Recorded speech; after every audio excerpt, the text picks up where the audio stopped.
Agajing lakai I-League hapring ke Rajasthan FC Persha ik Real Kashmir. Aba pai syang nagajing lakai ke Rajasthan FC. Kalau khur ke nam job adin kalala ban Pynliem ya ke Real Kashmir dah shigul lanot.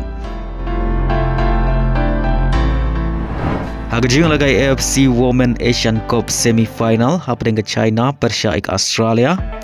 Agan nagajing lakai githei lakai jung ke Australia kila khur ke nam job adin bagilala ban Pynliem ya githei lakai jong kari China da arla kawai. Berleng bagan ngicing job ke Australia kalau yok benrung syaka final. Agajing lakai Champion League round 16 second leg hapring ke Arsenal Persha ke Leverkusen. Aba fai syaka ngicing lakai ke Arsenal kalau khur ke nam job adin bagalala ban Pynliem ya ke Leverkusen da arla not hagan ngicing lakai bargum juru kalala ban Pynliem haga gol aggregate da laila kawai. Agajing lakai hapring ke Chelsea Persha ke PSG.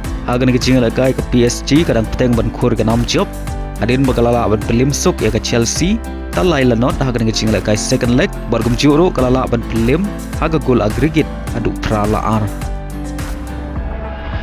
Agajing lakai hapring ke Sporting ke klub nagari Portugal Persha ke Bodo Glimt. Aba pai syaka ngicing lakai watla ke Bodo Glimt ka job haga first leg da lai lanot Henry hagan ngicing lakai second leg ke Sporting kalala ban Pynliem suk ya ke Bodo Glimt hadu san lanot. Berleng bagi ni kisan gol ke Sporting kalala ban Pynliem ya ke Bodo Glimt haga gol aggregate hadu san lalai.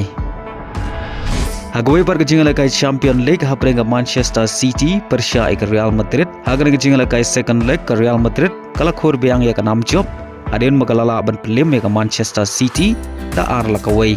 Berhagan ngejing lakai Vinicius Junior uliyo bentap ar gol naga benta ke Real Madrid. Berleng bagi ni ki ar gol ke Real Madrid kalala ban Pynliem ya ke Manchester City aga gol aggregate dasan lakawai.